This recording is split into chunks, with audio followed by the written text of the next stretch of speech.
여러분 안녕하십니까? 광주 MBC 뉴스데스크입니다. 기부냐 특혜냐를 두고 논란인 나주 부영골프장 잔여부지 개발에 대해 환경당국과 교육당국이 제동을 걸었습니다. 나주시도 다른 아파트 단지와의 형평성을 이유로 부용의 개발 계획에 난색을 표하고 있습니다. 우종훈 기자가 취재했습니다. 부영주택이 한전공대에 기부하고 남은 35만 제곱미터 부지에 아파트 5,300여 세대를 짓도록 추진 중인 건설 사업. 부영주택이 낸 전략 환경영향평가서 초안을 살핀 영산강유역환경청은 지난달 29일 계획의 변경이 필요하다는 의견을 나주시에 전달했습니다. 자연녹지에서 제3종 일반 주거지역으로 용도지역이 변경되면 혁신도시 내 개발 밀도가 높아질 걸로 예상돼 세대수를 줄일 필요가 있다는 겁니다. 전라남도 교육청 등도 부지 내에 중고등학교와 공공체육시설 확충이 필요하다는 의견을 냈습니다.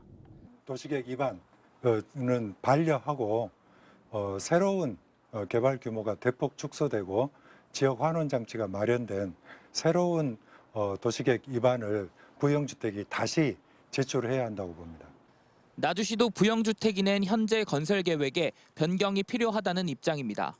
부영주택이 낸 계획대로 용적률 180%, 최고 층수 28층의 아파트를 지으려면 나주 혁신도시 지구단위 계획 변경이 필요한데 이를 위해 지구단위 계획을 변경하면 현재 기준인 용적률 175%, 최고 층수 25층 이하로 맞춘 다른 아파트 단지에는 특혜로 비칠 수 있다는 겁니다.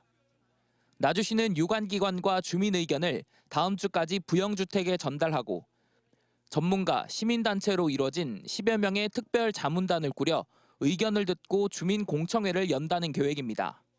이 과정에서 각 주체들의 의견이 엇갈릴 경우 추가 공청회 등이 열릴 수 있어 전라남도 도시계획위원회 안건 상정은 빨라도 내년 상반기는 돼야 할 걸로 보입니다. 현재는 기존 혁신도시보다도 층수와 용적률이 더 높게 시청이 돼 있어요. 그래서 저희는 이제 시민들이 공감할 수 있을 정도의 그런 기준으로 생각하고 있습니다. 나주시와 유관기관 등의 우려에 대해 부영주택 측은 나주시 의견을 전달받은 후 내용을 검토할 계획이라고 밝혔습니다. 유관기관들이 잇따라 현재 개발 계획에 제동을 걸고 있는 가운데 부영주택이 어떤 결정을 내릴지 주목됩니다. MBC 뉴스 우종훈입니다. 광주 근대산업유산인 전남방직과 일신방직 부지 개발과 관련해 광주시가 협상안을 마련했습니다. 광주시는 여러 차례 밝혔던 것처럼 아파트 위주가 아닌 공공성이 확보된 사전 협상 조건을 토지 소유자에게 제시할 예정입니다. 보도에 송정근 기자입니다. 전남방직과 일신방직 부지를 어떻게 개발하는 게 좋을지 광주시의 생각은 이렇습니다. 방직 공장터를 신구도심 균형 발전을 위한 상업지로 개발하는 겁니다. 그동안 이야기해왔던 것처럼 아파트나 특급 호텔 위주의 개발보다는 공공성에 방점을 찍었습니다. 무엇을 보전하고 무엇은 개발하고, 근데 공공성과 이제 수익성이 조화를, 공공성, 수익성, 투명성 이 세 가지를 맞춰서는데 지금까지 역사적, 지속적 활용 가치 등 5개 주제로 시설물을 평가해온 광주시는 1934년 철골 구조로 지은 화력발전소와 물 저장 시설 등 3개 시설에 대해선 원형 보존할 것을 전제 조건으로 제시했습니다. 또 1950년대 건물 등 10개 건물에 대해선 부분 보존이나 이전 보존을 하는 안을 사업자 측에 요구하기로 했습니다. 광주시는 협상 초안을 가다듬은 뒤에 주민설명회와 도시건축 공동위원회 심의를 거쳐 업체에 최종안을 통보할 예정입니다. 업체 측이 최종안을 수용하게 되면 구체적인 개발 방안을 놓고 본협상에 들어가게 됩니다. 협상 전제 조건을 받아야 협상 대상자가 되는 거고요. 협상 대상자가 되면 이 전제 조건을 전제로 해서 구체적인 협상 조건을 전방과 일신방직은 지난해 7월 부지를 부동산 개발업체에 6,800억 원가량에 매각했고 부동산 개발업체는 공업용지를 상업주거용지로 변경해달라고 광주시에 요청해왔습니다. 광주시는 아파트 중심의 난개발이 우려된다며 시설물 보존 등 공공성과 사업성이 조화된 사업을 추진하겠다는 입장을 그동안 여러 번 밝힌 바 있습니다. MBC 뉴스 송정근입니다. 노태우시 국가장 결정에도 불구하고 광주 전남의 관공서들은 대부분 조기를 개양하지 않았습니다. 광주시와 전라남도는 이미 예고한 대로 분향소를 설치하지 않았고 조기도 개양하지 않았습니다. 또 광주 전남의 기초단체들은 공식적으로 거부 의사를 밝히지 않았지만 조기를 달지 않았고 일선 소방서 등도 태극기를 정상 개양했습니다. 이용섭 광주시장이 윤석열 후보의 광주 방문은 선거 전략이라며 침묵으로 대응할 것을 시민들에게 당부하겠다고 말했습니다. 이 시장은 TBS 김어준의 뉴스공장에 출연해 윤석열 후보 측의 광주 방문 계획은 광주에서 탄압받는 모습을 보여 보수 진영을 결집시키려는 선거 전략이라며 방문 반대 입장을 재차 밝혔습니다. 또 일부러 봉변당하러 오는 사람에게 광주 시민은 넘어가지 않을 것이라며 무대응, 무관심, 무표정 등 산무 침묵으로 대응하자고 시민들께 당부하겠다고 말했습니다. 소요를 일으키는 내년 전국 동시지방선거를 8달 앞두고 고흥군이 조직 개편을 추진했습니다. 행정 수요가 늘어난 데 따른 개편이라지만 지방선거를 염두에 둔 게 아니냐는 시선도 있습니다. 조희원 기자가 취재했습니다. 고흥군이 조직 개편안을 내놨습니다. 단일과였던 해양수산과와 보건소를 각각 2개 과로 나누는 내용입니다. 그런데 뒷말이 나오고 있습니다. 이번 조직 개편안에 따르면 기존 1과 6팀이었던 해양수산과는 수산경영과와 해양개발과 2개 과로 나눠지고 팀 2개가 신설돼 과마다 각각 4개씩 총 8개 팀으로 운영됩니다. 고흥군은 이 같은 내용의 조례 개정안을 지난 7일 입법 예고한 뒤 조례 개정에 이견이 있을 경우 20일 동안 의견서를 받겠다고 했습니다. 하지만 마감 당일 시한이 채되지 않았는데도 조례규칙심의위원회를 열어 개정안을 가결시켰습니다. 27일 오전 10시에 이제 조례규칙 심의를 한다는 것은 더 이상 반대 의견이 많이 들어온다 한들 반영하지 않겠다고 그렇게 된 것밖에 안 된다. 고흥군은 올해 8월에도 한 차례 조직 개편을 했는데 당시 해양수산과는 대상에 포함되지 않았습니다. 게다가 내년 6월 민선 8기가 출범하면 또다시 대대적인 조직 개편이 이루어질 가능성이 높은데 정확한 조직 진단도 없이 서둘렀다는 비판이 나오고 있습니다. 민선 8기로 좀 넘기는 것이 좀 바람직하지 않나. 지금 한다면은 이걸 누가 봐도 특혜성 인사나 보훈 인사 논란이 될 수밖에 없는 실정이고요. 이 같은 분위기는 조직 개편이 지방선거를 염두에 둔 표심 잡기 개편이라는 의혹으로까지 확산되고 있습니다. 수산어민들의 오랜 수건을 해결해 지지를 얻으려는 계산이었다는 겁니다.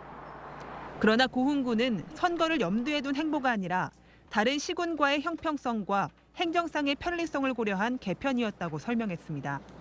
고흥군보다 수산업 종사자가 적은 시군도 2개 과 이상으로 조직돼 있고 앞으로의 행정 수요를 고려할 때 1개 과로 운영하는 건 효율적이지 않다는 입장을 내놨습니다.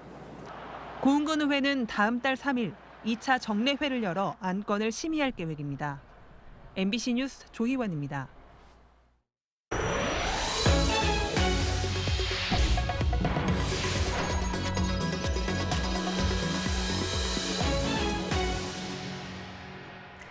청년 인구가 빠져나가고 있는 광주에 MZ세대로 불리는 젊은 층을 유입하기 위해 대학과 자치단체가 발벗고 나섰습니다.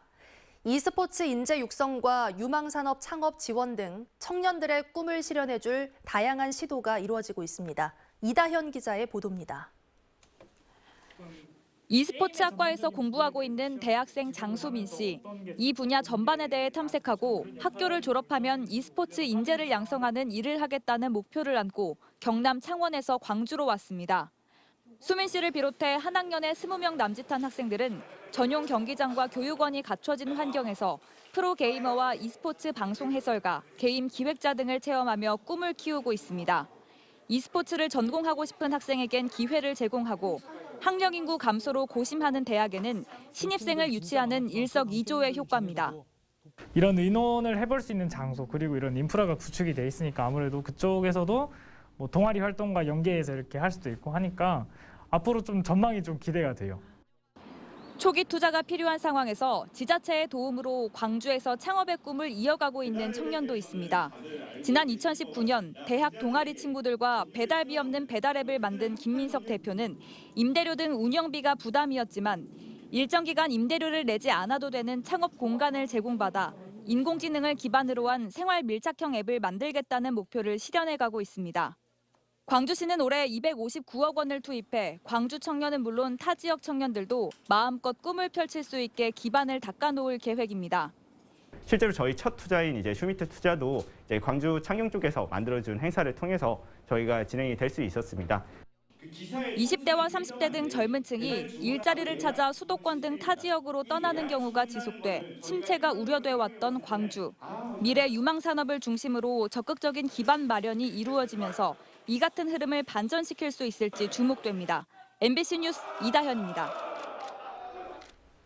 과학기술정보통신부가 광주 AI 집적단지를 국가인공지능의 혁신 거점으로 육성하겠다고 밝혔습니다. 과기정통부는 4차 산업혁명위원회에서 이 같은 내용의 인공지능 지역 확산 추진 방향을 확정 발표했습니다. 이 계획에 따라 광주에는 데이터 센터를 비롯한 인공지능 인프라가 구축되고 자동차와 에너지, 헬스케어 등 3대 주력 산업과 AI를 융합하는 사업 등이 추진됩니다. 정부는 호남권 이외의 지역에서도 권역별로 인공지능과 관련한 선도 사업을 추진하되 자치단체가 주도하도록 했습니다. 올해 목포에서 처음 열린 김대중 평화회의가 사흘간의 일정을 마무리하고 폐막했습니다.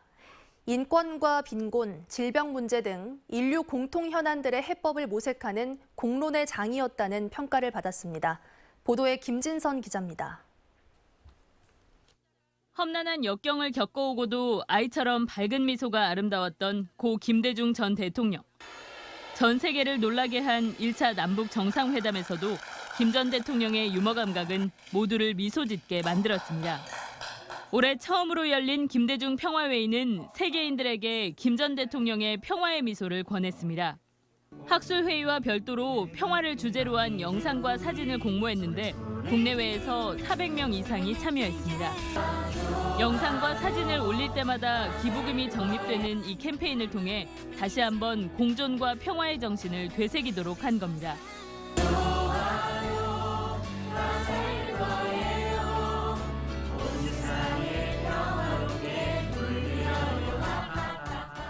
김대중 평화회의 마지막 날 기조연설에 나선 한반도 문제 전문가는 김 전 대통령의 햇볕 정책은 이제 세계로 확대돼야 한다고 강조했습니다. But isolation and mistrust and suspicion, they offer no security at all.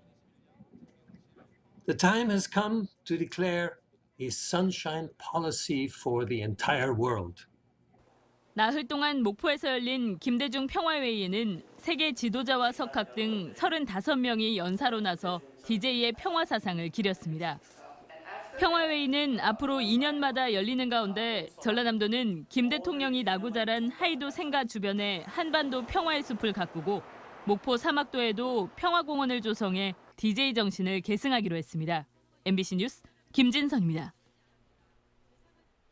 미술품 거래 시장인 동시에 전시회 성격을 띤 아트 광주 21이 김대중 컨벤션 센터에서 개막했습니다. 행복한 미술 시장을 주제로 한 이번 행사에는 15개 나라에서 70여 개 갤러리가 참여해 유명 작가와 신진 작가들의 작품을 소개합니다. 특히 김환기 화백과 이우환 화백 등 국내 유명 작가의 작품은 물론 앤디 워홀과 데이비드 호크니 등 해외 작가들의 작품도 다양하게 선보이고 있습니다. 프로야구 기아 타이거즈가 선수 6명을 방출했습니다. 기아는 투수 심동섭과 차명진, 변시원 선수 등 3명은 KBO에 웨이버 공시를 신청하고 백미카엘과 최승주, 김현준 선수에 대해선 육성 선수 말소를 요청했습니다. 기아는 선수들과 면담을 통해 이같이 결정했다고 밝혔는데 웨이버 공시된 선수들은 일주일 이내 영입을 원하는 구단이 나타나면 이적할 수 있습니다. 한국농어촌공사가 운영하는 농지은행 사업이 땅 투기에 악용될 우려가 크다고 감사원이 지적했습니다. 감사원은 농사를 짓겠다고 농지를 취득한 뒤 실제 농사를 짓지 않고 농지은행에 위탁하는 방식으로 농지법 위반을 피하는 사례가 있다며 관련 부처의 제도 개선을 요구했습니다.